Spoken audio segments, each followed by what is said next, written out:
Yeah. Yes. Yeah. Okay. So how do we start it? I think it's already started. Okay. I'll start with saying my piece, because I think my name's at the top. So hello everybody. I hope everyone is doing well with the pandemic and feeling healthy and taking care of your mental health, because I know this is a very stressful time for a lot of people, and particularly the young adults that we work with, I think. So my name's Thomas Nakonechny, or Tom Nakonechny, and I'm one of the mental health therapists at the Access Open Minds Clinic. So I've been working at the clinic for about 3 years, and I have several esteemed colleagues that will speak a little bit about the work that they do. So a little nutshell about the Access Open Minds Clinic is we are located in the Bill Reese YMCA, and that's in downtown Edmonton. We service a population of 16 to 25. And so that's definitely in that sweet spot for young adults. So some of the clients could be accessing youth services, of course, if they're between the ages of 16 and 18. And of course, some of the 18 plus clients could be accessing strictly adult services.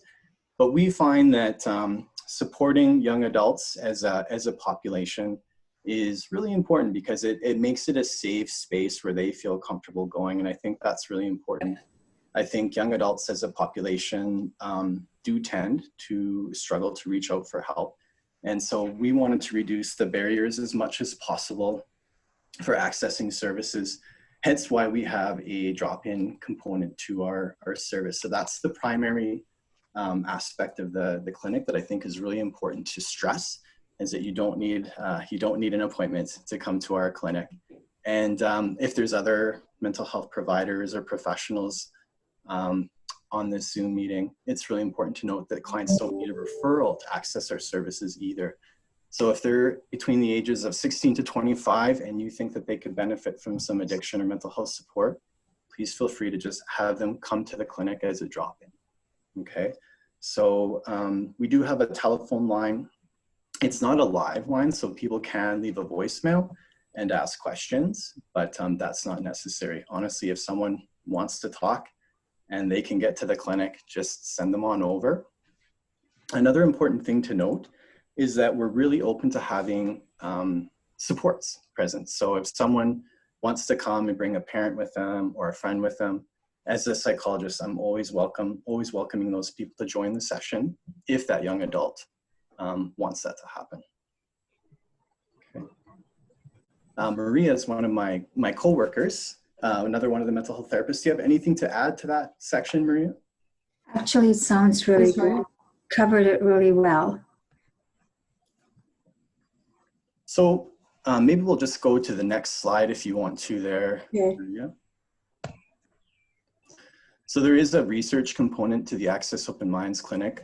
I think Maria, as our research coordinator, will be the best person to speak to that a little bit more in depth. But what would a person expect if they were coming to the clinic? I think one of the things that I really stress is that we really try to take a very informal approach. So sometimes it's referred to as an intake. We're trying to steer away from that description, because I don't really feel as a psychologist that's what I'm doing when I'm speaking with clients. It's really more of I think it's a brief therapy approach.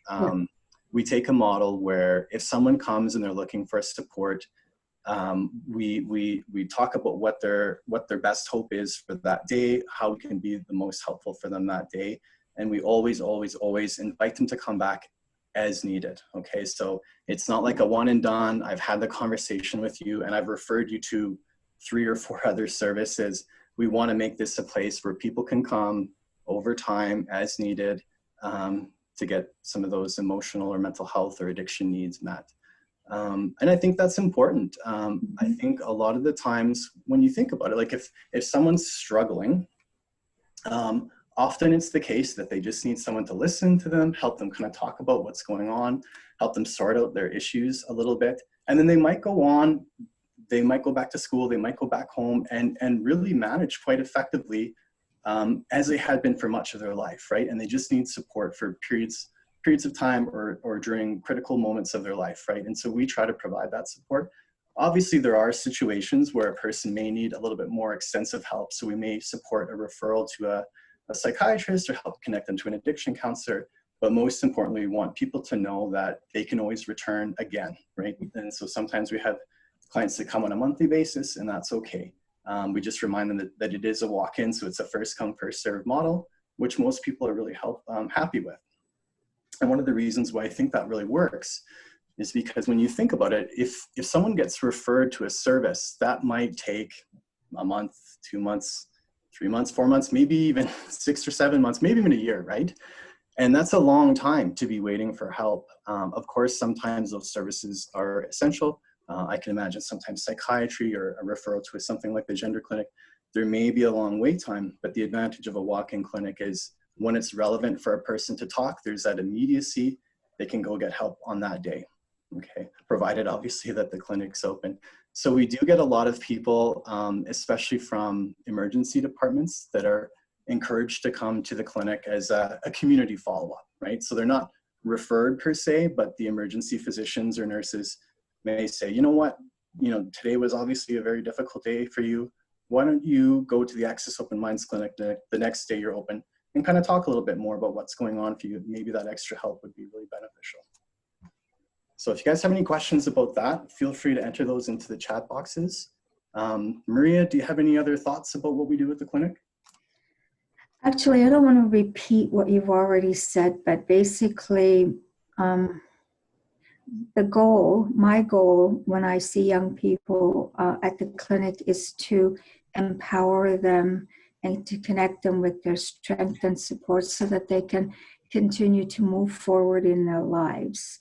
So it's, I'm hoping that the young person will leave with some tools and some information on community resources that they can use in their lives. And the emphasis really is on validation that things can and will get better. I don't think I have anything else to add. Yeah. Or else I would be repeating what Tom has already said. Thanks.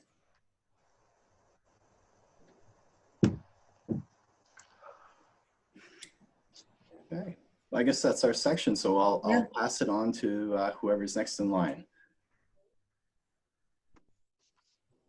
So I guess it's me. So I'm Deanna. I'm the recreation therapist at the clinic. We offer, there's 2 streams of service. There's the walk-in to see a therapist, and then there's the groups that we offer. And right from the start, we've always made it as barrier-free as possible. So a young person coming to the clinic doesn't need a referral at all, but we do have a 1-page referral that can be filled out by professionals just to help us get a better sense of what the needs of the young person is. The best way and the easiest way to access our services is through coming to a drop-in session. And it's an overview of all our recreation and leisure planning or programming. And then people can get a sense of, what program might be best for them, or what sort of goals they'd like to work on. So we offer 5 afternoons a week of group programming. We don't offer any morning programming because the young adults don't tend to come. Sometimes, well, usually that age group, they're sleeping in, but then if they're on any kind of medication, then it makes it more difficult for them to wake up in the morning. We work very hard to make it a very inclusive, comfortable, just a very comfortable environment where everyone feels accepted for who they are. And so some of the programs that we offer, we do a group exercise program, and we usually do it for 2 months at a time, and that's so that they can develop their skills and confidence in that activity. So there's spin class, there's Zumba, there's yoga as well. For these programs, we go to the Don Wheaton YMCA. We also do an individual fitness program at the Y, and that's Thursday afternoons. And we also offer a moving meditation with Wolfgang. And what that is geared, that program is geared towards youth with any kind of anxiety. And it's a smaller group. Wolfgang is our little pet therapy dog who really helps with giving people something to sort of focus on, especially if it's the first time they're coming to the program. We recognize the most difficult part of attending the program is actually coming the first time, because they're scared of the unknown or fear of the unknown, and everyone's like that. They don't know what to expect, who's going to be there, and so what we try and do is engage support staff or support people in their lives to come with them for the first time, because once they come and they meet other young adults that are there and they get to know the staff, they generally continue to come because they are feeling very comfortable there. And that's really our goal. Some of the other programs we offer is we have art instruction, we have peer connect, so there's an opportunity to speak to peers who have had some lived experience. We do an educational type of group on Wednesdays, and that can vary between gratefulness, hope, financial literacy, social skills, because a lot of times the young adults are really needing to engage socially, and they just don't necessarily have the skill set that sort of helps them in that way. So we offer that type of programming. And we do also some outdoor kind of activities. So in the summer, we go hiking in the river valley on Wednesday evenings. And on Friday afternoons, we go into the community and explore different recreation facilities and opportunities for the youth.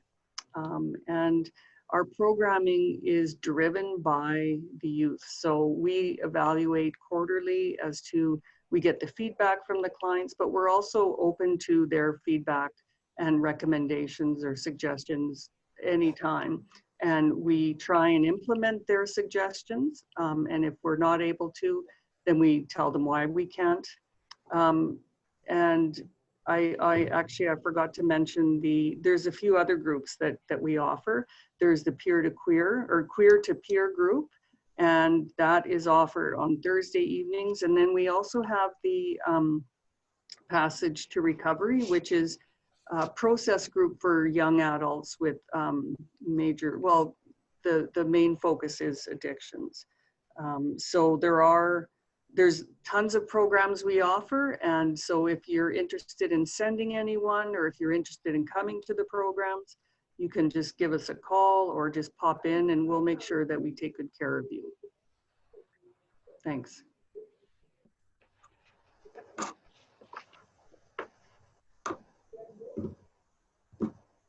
I guess I'm up. Hi, my name is Greg Bubel. I'm the addictions counselor here. I spent my last 10 years working at a residential treatment program for addictions. So I guess what I'm hoping to chat about is kind of the benefits I've observed about this program compared to that one. This one, of course, being drop-in as opposed to, the inpatient model. The first benefit I've noticed is the whole early intervention. Traditionally, when I meet the youth, they're ready to go. They're ready to talk about their problems, and they're really hopeful for change. The process of getting into a residential program, it can take 3 months, it can take longer, it can take shorter, but generally their treatment readiness changes over time. So I've just known from personal experiences, I meet people in the community and I'm thinking, wow, we got to get this person rolling right away. But then they sit around for 2-3 months. Some of their motivation might, go away. So when they come here, they're typically ready to go. They want the help, they want the support, and they're generally open, I've noticed, compared to the other program. And I do kind of like that because we don't have much time to waste. So when they get here, they do seem ready to go talk about all their areas. We don't want to waste 3 weeks talking about this issue and that issue. They're kind of open to letting it all out. I like to treat every visit like this is potentially the only time I get to see them. So let's let's tackle those areas, see what changes you want to make and, you know, what goals you have. Yeah, it does kind of lose some of the relationship building you can get with 90 days or 42 days or however long the program is. But with that being said, I think the individuals know, like, I got to get it all out. This could be my only chance at, you know, getting some support. So it works really well. I've also noticed and enjoyed the harm reduction approach, which, unlike the traditional inpatient program, it's let's stop you from using forever. Let's never use drugs again. And that can be really intimidating, especially for our young adults, the 16 to 25-year-olds. Just the thought of never using drugs ever again might just be unrealistic. So oftentimes it's, let's stop you from using today, or maybe let's stop some of those harder substances, or, you know, what are your goals? As we know, the drugs are readily available. So if we can stop them from using or picking up just for one day, that would be a success. Hopefully they want long-term sobriety, but, you know, that's up to them. And that's what I like about the program, is if you have more challenges, come back. And they're, of course, always welcome here. It's not like an inpatient program where if you mess up or break some rules, they kick you out and you got to wait another couple months just to return. Overall, that's not really helpful for those young adults. And of course, we take anybody from mild alcohol use to, you know, multiple substance abuse. There's no criticism. I actually had somebody who's never used drugs before. She came in because she was considering using drugs. So I think we did some really good work with her, just kind of pros and cons, maybe weighing the issues around that. And as it turned out, she just got in a really big argument with her friend and didn't know how else to cope. So she came here, and I think that's great, because who knows where else you can go in situations like that. So at least she knew about the program, and I'm pretty confident the hour she spent here really helped her out. Gave her some tools, and I said, look, if you're still struggling, come back. And I haven't seen her, so I'm guessing maybe just some communication skills is all that individual needed to not use. Somebody asked earlier the challenges of the brief approach. I've observed just benefits. You know, I tell them as soon as I meet them, we have 45 minutes to an hour. What do you want to talk about? And I think they actually put their guard down with that. It means it's a little less intimidating than I'm going to spend 3 months with this guy, or I'm kind of stranded here for 21 days. I can leave whenever I want. And I let them know this visit can be as short as you need it to be, but typically 45 to an hour. I think they really like that. I mean, it kind of puts them at ease knowing, like, well, I might as well get it all out here. You know, I've noticed just they've been really honest and positive about that little brief approach. And I know, especially with the mild substance abuse, that brief approach works perfectly. Maybe they just needed one skill set or one set of advice, or like one little communication tool. That's all they needed to not use for the day. And that's really been helping them. I mean, depends on the severity of their mental health, of course, and their substance abuse. So encourage multiple visits if needed. You know, oftentimes we can't, you know, cure a lifetime of problems with 45 minutes. And with those individuals, it's, here's some skills, please come back. Let's see how they work. Let's analyze it. If it's a bit heavier than that, we can always refer you to the help you need. But yeah, the 45 minutes to an hour is just really good. And they tell us their goals. I think that's my favorite part, is what do you want to get from this? Why are you here now? What brought you here today? Why are you here? And do you have any supports? And just hit those major topics. Whereas in a residential program, you kind of get to dictate. It's like, well, let's not talk about that now. Or maybe I think you should look into this, or maybe I should spend a week talking about this, which they might not even benefit from. And I'm not saying it's wasting their time, but I mean, it's such a short period, they really have no choice but to let it all out. And I found I'm actually really surprised and encouraged by these young adults and how open they are. And I think that's just because I'm used to this very slow approach where it's like, I have 3 months with you. I'm going to take my time. You're going to have to earn my trust. Here, I find that they're just really open with it, and it's been really incredible.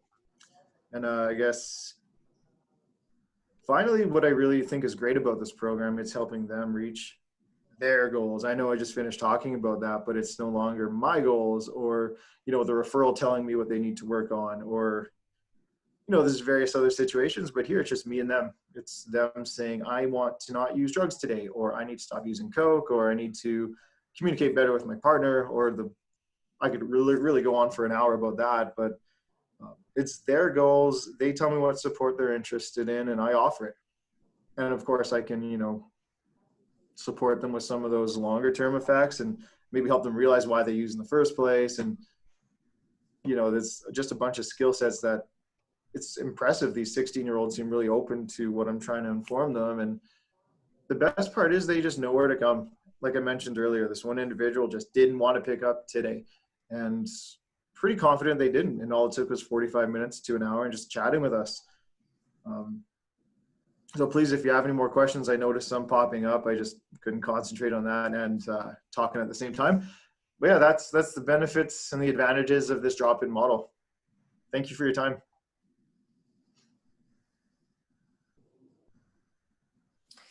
Hi, my name is Catherine Shettell, and I'm a family peer support worker. And so I'm going to talk a little bit about what my role is. So peer support is based on having a shared lived experience. And so we have peer support workers who are available at Access Open Minds, and I work as a family peer support worker. So the difference between family peer and peer is that my lived experience is supporting a young adult with mental health and or addictions. So as a peer support worker, we walk alongside individuals and families to let them know that they're not alone. And we, you know, we meet them in the community, we meet them at Access. It's sort of really based on what their needs are. We empower families and individuals to advocate for themselves and also for their loved ones. And peer support workers, we aim to inspire hope. Another aspect of the peer role is that we have different councils that are offered out of Access Open Minds. So one of the peer support workers has a youth council that she works with youth to do different projects within the community. And across Access Open Minds, at the national level, there's two councils. There's a youth council and there's a family and carers council. And this has been really great for youth across Canada to get together and families across Canada to get together and learn what's going on at the different sites and how we can collaborate with each other to bring different things into the sites. So one of the goals of the Family and Carers Council was to have family peer support workers at each site. And so that's something that we're continuing to work on. I'm also part of the family engagement team. And so this team consists of myself as a family peer support worker and the family counselor. And our goal is to empower families and find better ways to support their young adults. So research shows that better healthcare outcomes are produced when there is inclusion of families. As a family engagement team, we embrace patient and family-centered care. Families are treated as partners, and families are seen as part of the solution. We want the system to fit for the family unit, not the family to fit for the system. So we work with families as a whole, or just as part, whatever the family determines is their need. And we promote inclusive care. We see families as our clients as much as the young adult who we work with.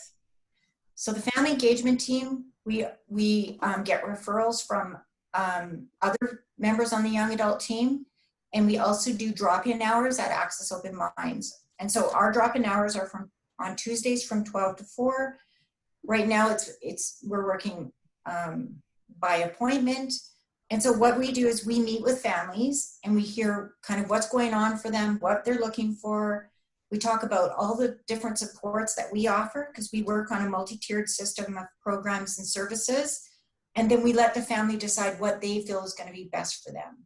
Sometimes families come in without their young person because they want to learn about what services are offered, how they can kind of plant seeds for their young adults. Sometimes we work through the family to get the young adult to come into Access Open Minds.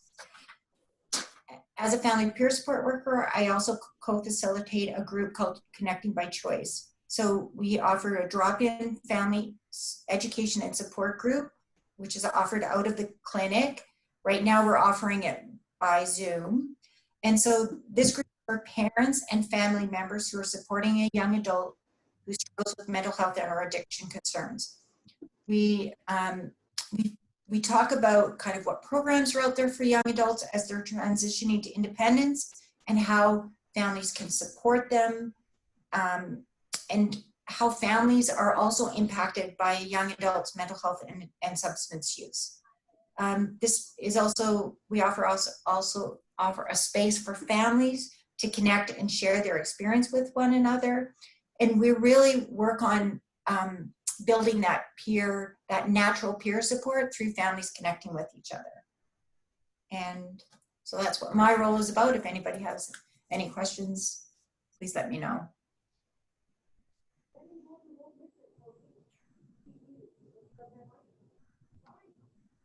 All right, I guess it's me. Hi, everyone. My name is Maria Kim. I'm the lead research and evaluation coordinator of Access Open Minds until tomorrow, as tomorrow will be my last day. But I'm glad that I could join the rest of the team here to talk a little bit about the research and evaluation component to Access Open Minds. I think I'm a little bit biased because of my role, and I've been with the clinic for 2.5 years, really helping build up the research and evaluation component. But I'll talk a little bit more about the research initiative in general, and then I'll talk about more the specifics of what the client experience would be in participating in a research and evaluation project. So Access Open Minds is actually part of a national research initiative aiming to improve mental health services. So the Access National Network has actually taken years of consultation with youth, with families and experts to develop a unique service delivery model, as well as an evaluation framework to really evaluate the impact that we're having at each of these sites across Canada. So over the past 5 years, we've actually been evaluating the impact of this model at each of our sites by collecting data, and we're going to be analyzing it and sometime in the future. I won't be here for that, so I'm a little bit sad. So one thing that's really important to kind of mention, though, is it's not really a one-size-fits-all model, as you can see how just unique the Edmonton site is, and hearing from Tom and Maria, Deanna, Greg, and Kathy that we have all these really unique services available at our clinic, because each site really tailors to the needs of the youth and young adults that come into their site. So for example, we have some Indigenous specific sites across Canada that have Indigenous specific and like culturally relevant services offered at their site. So I think that's really important to mention. It's not just like, here's a box and let's put everyone in that box. It's really tailor the services to the people who need it in that area. One thing that does unite each of the sites is that we do have a national services and evaluation framework. So we focus, I'm not going to talk about all of the 6 hypotheses, one, because that'd be like a little bit boring, and 2, because it's a lot to take in.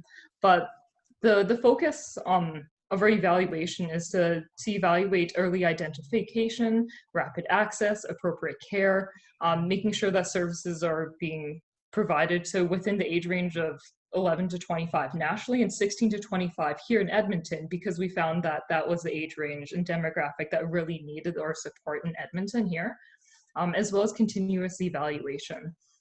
So I'll talk a little bit more about those kind of in the context of someone participating in the research project here in Edmonton.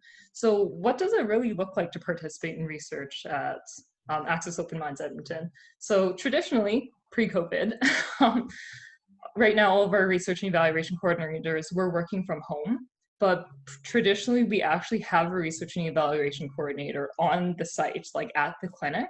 And so as we talked about here, we're all about choice. We're all about meeting the client where they're at. So we give all youth that come into our clinic the choice to hear about our research initiative and then decide if it's something they would like to join. So after seeing someone like Tom or Maria or Greg, seeing a clinician initially, they'll invite the client to come talk with us to one of us research and evaluation coordinators, just to hear more about the study, what it's about, things like that. So one thing that I really, really like to stress to our our clients and potential research participants is the power of client experience. It's one thing to have experts and policymakers and people who know what they're doing to create programs and to create the experiences that clients will eventually go through.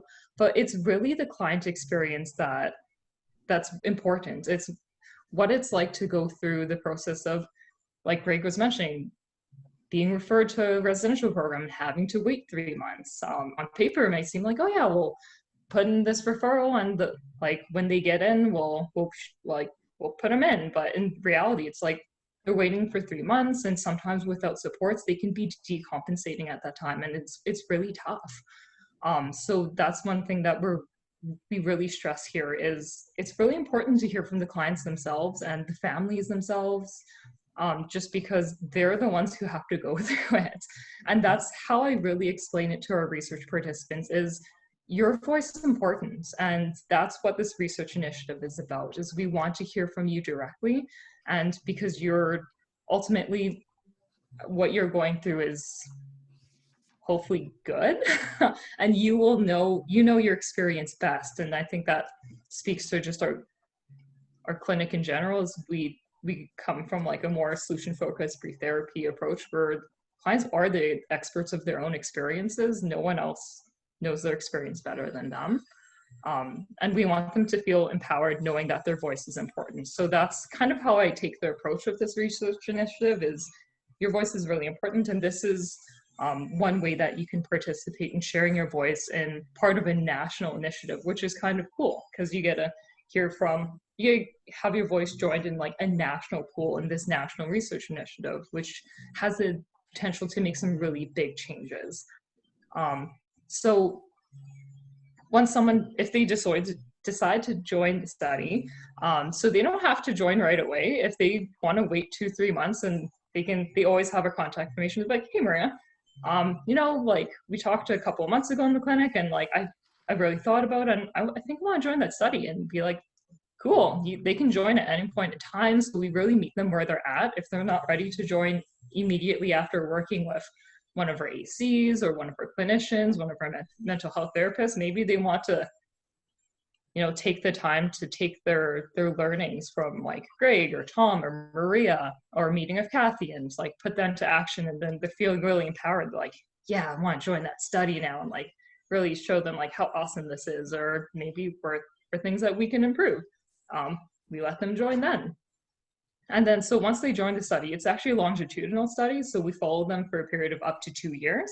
And this allows us to see the impact that has over time, which is really, really powerful. And what I think is really cool too, is that we give them a lot of options for when they participate in longitudinal study, because it's really daunting to be like, if you sign up for the study, you can be with us for 2 years. That's a really long time. So during these follow-up periods, they can choose to skip follow-up periods. They can choose to do it over the phone if they're like, I'm pretty busy. But I personally, from our 2.5 years of recruiting and meeting of clients over a long period of time, a lot of them really like meeting in person. They like that human interaction, and you really get to know them as people, which is really cool, because you can be like, hey, I haven't seen you in 6 months. How are things going? And they can tell you about how things are going, which is pretty cool. And they get to provide their feedback over that 2-year period, and which really gives them us a holistic perspective of what's working for them and what isn't, and where we can improve things. So I think the overall key takeaway from the research evaluation perspective is that the client experience is really important, and integrating evaluation into protocol allows us to gain feedback in real time and allows our clinic to be really flexible. I think a lot of the time, sometimes you'll do evaluations at like once every year or things like that, but sometimes you don't really capture the whole perspective there. If you do, as opposed to doing continuous evaluation, you always know what the feedback is whenever you're making clinical change. So if you make a clinical change in the hours or something like that, then you can get that feedback right away and be like, oh, like they really like having evenings, or People say that they like coming in on weekends, but people tend to not use weekends. And you can make clinical operational changes based on real-time feedback, which allows us to be, meet their needs right away, which is pretty cool. Yeah, I think that's all I have to share.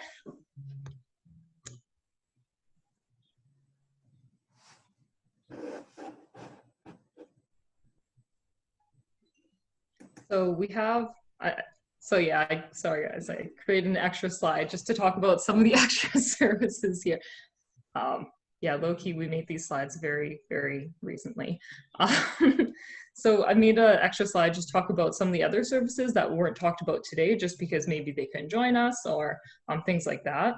I guess I'll just like run through the list, and if anyone on the panel wants to add to it, they probably have a bit more information than me.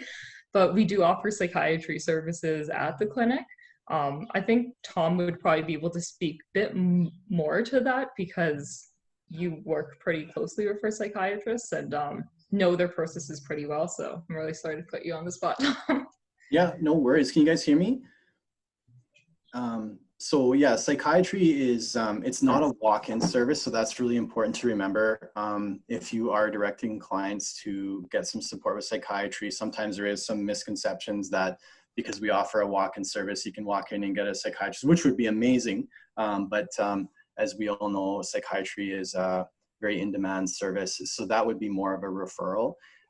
So if it's the case that we do see a client as a walk-in individual and their problems are fairly significant, and it may be the case that they were directed from an emergency department to the clinic with like with the understanding that they can solicit psychiatry services as a referral at the clinic. We'll help coordinate that, of course. So not everyone that's looking to get a psychiatrist will get one. Sometimes we direct people to like a family doctor if the issue is could be reasonably supported by a family doctor, or if they don't have a family doctor, we'll support that process. And one of the reasons why we might direct them to a GP first is because in our experience, it's probably faster, right? Like if someone's struggling with like mild depression or struggling with a sleep or something like that, it might be a lot faster for them to get connected to a family doctor. And there's also an aspect of that skill building where if a young adult doesn't have a family doctor, that's a great thing to have. So we help them kind of like go through the process of getting one. So I hope that answers your questions. We also have, I don't know if we talked about this, but there is also a young adult unit at Alberta Hospital. And a lot of our psychiatrists, I think all of them work at the young adult unit as well. So that's often a pathway where we'll work with clients is maybe they'll be, maybe they went to an emergency department and were referred to the young adult unit for some inpatient treatment. And then we can be a bit of a community wraparound support for them. And they may be able to follow the psychiatrist they saw at that unit in the community via our clinic, which obviously is via telepsychiatry right now. But that's another aspect how we utilize psychiatric services at the clinic. I know that we also have education and employment supports that are offered as a drop-in service. So our occupational therapists are able to see clients if they have like questions about attaining like educational goals or employment goals, or maybe getting just more information or resources about services regarding those two areas. I believe are they still happening on Mondays, Tom? Not for the time being. Just with the pandemic, we had to redistribute some of our staff, and so we're still not quite at full capacity, hence why some of our drop-in groups we've had to kind of put on hiatus for the time being. We're excited to get them back probably some point in July. But I'm sure a lot of different agencies had to adapt to the changing circumstances, and we're absolutely no exception to that. So looking forward to getting some of those services back online sometime in July. And I think Deanna might be able to speak to that a little bit more if you guys have any more questions about that.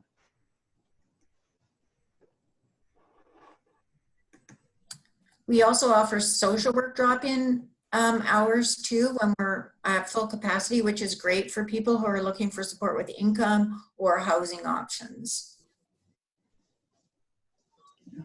Is that all for the slides, Maria? I think so. Okay. because I know there was a Q&A component to this, and Yeah. I was answering a few of the chat. I was really trying to keep up with the chats, but they were coming pretty fast and furious for a while. But then there was a request for me to kind of, or for anyone to just verbally respond to some of those questions, just to make it a little bit more accessible to everybody in the audience. So I'll quickly go through the list. If anyone has, any of the other panelists have anything to add, just please jump in. There may be a few that on the research end, Maria, that I'll probably lean on you a bit more heavily. So one of the first questions was asking, how was the age range determined? I think that the Access Open Minds, kind of the brand Access Open Minds, the Pan-Canadian initiative, looked at where there was maybe gaps in services. I know in British Columbia, there's a really excellent service called Foundry that we used as a reference, because they're very successful in treating young adults. So if you guys are interested in Googling that, go ahead. I think they do really good work. I think really importantly though, I think we've all as professionals been frustrated with that sort of arbitrary distinction of when someone turns 18, they lose this really good set of resources they've accumulated as a youth, and suddenly they're kind of thrust into the adult world, and a lot of people kind of slip between the cracks as a result of that really abrupt transition. And so we wanted to make a service that would kind of remove that barrier and allow people to access services from the age of 16 to 25, which takes a lot of stress and makes things a little bit more smoother for those individuals. So I think that's a really important reason why young adult services exist, and why we should support them as much as possible.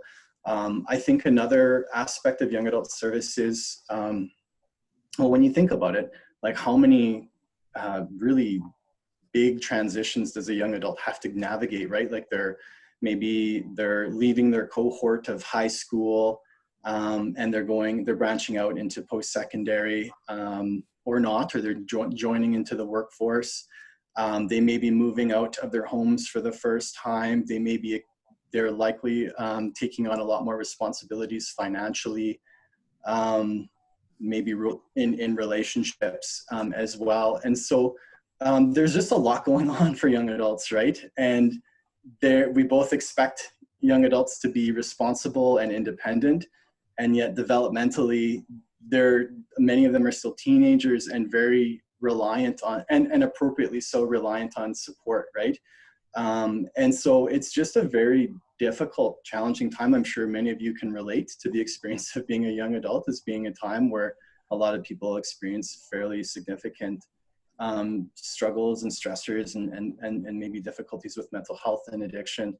And so we thought it was really important to provide a service that would be very inclusive and tailored to young adults, to reduce barriers to accessing services, and most importantly, just making it a safe place where they can go and get help. So that would be one of the reasons why we selected 16 to 25. Hopefully when people are like 25 plus, they're a little bit more on their feet, and there are lots of adult services that they would hopefully feel more comfortable turning to if needed, right? Just gonna make sure I'm not missing anything. This one question, are there some clients that you will not accept into the program? I can't really think of a time where we're like, no, you absolutely cannot come to this clinic. Having said that, there are some client populations that we may not be super specialized in supporting, and we may encourage them or support them to connect with services that might just more effectively support their needs. And the PDD population comes to mind.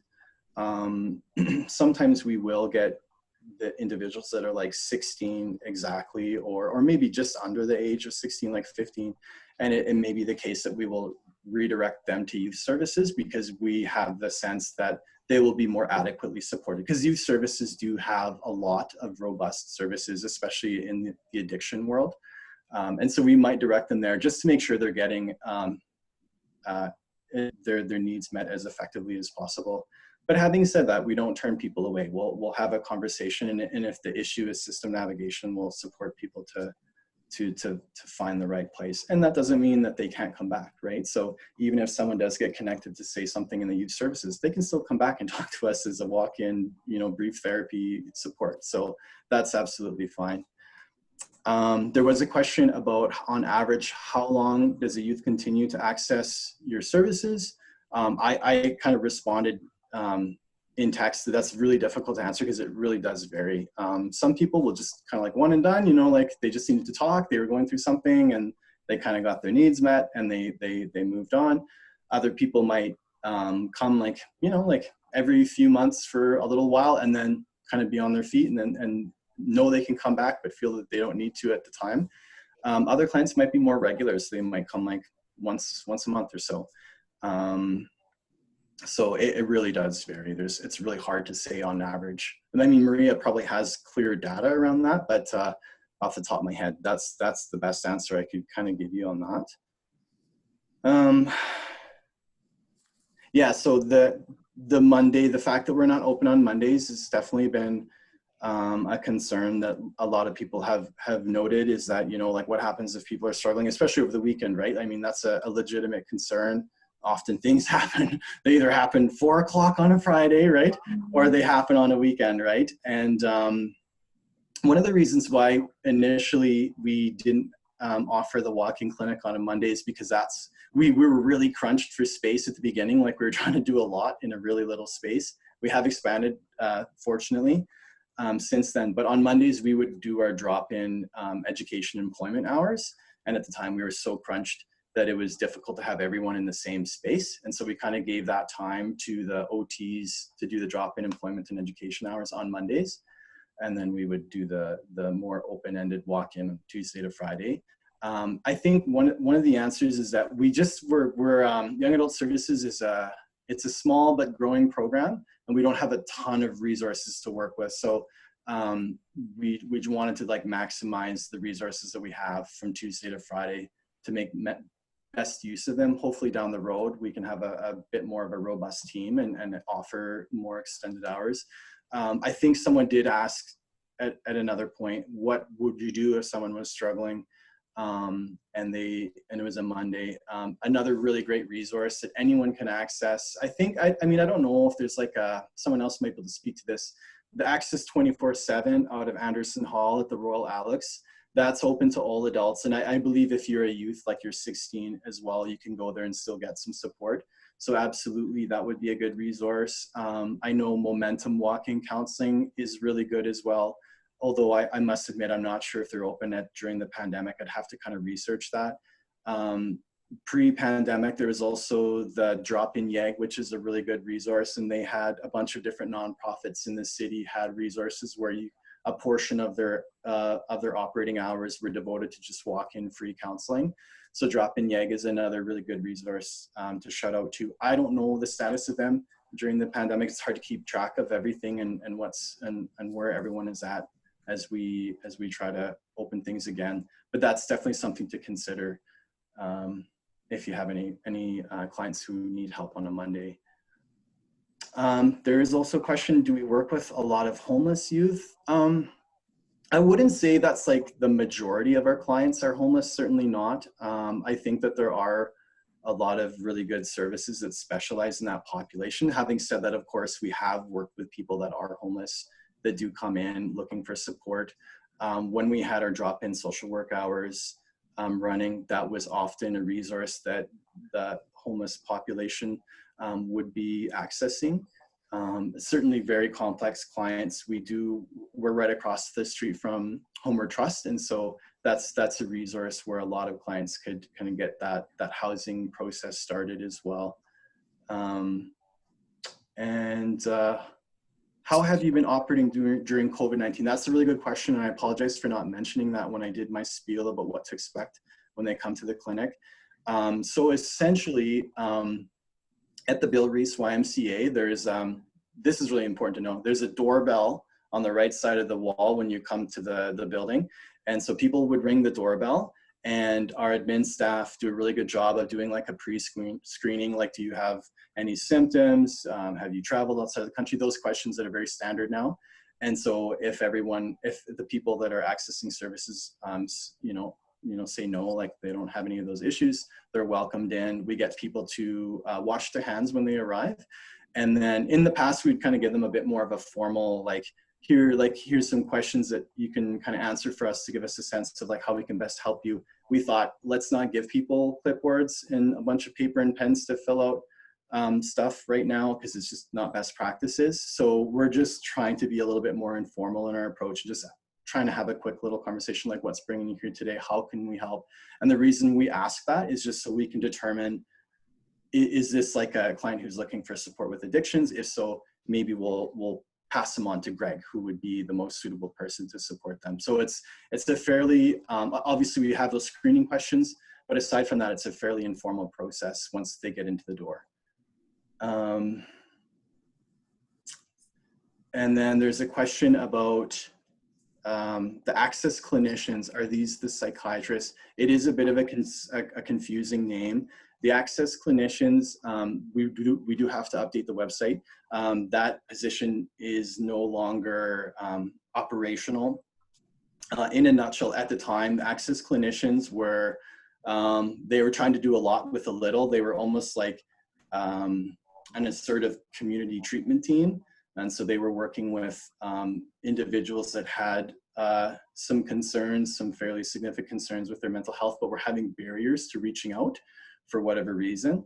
And so those people were really doing their best to engage those people in accessing services so that their mental health would not deteriorate. It was very difficult in practice to do that. It was just, when you look at the assertive community treatment teams, it's like a big team, and we had 3 access clinicians trying to work with a fairly big pool of people. So it was just difficult. In long story short, it's difficult to do that.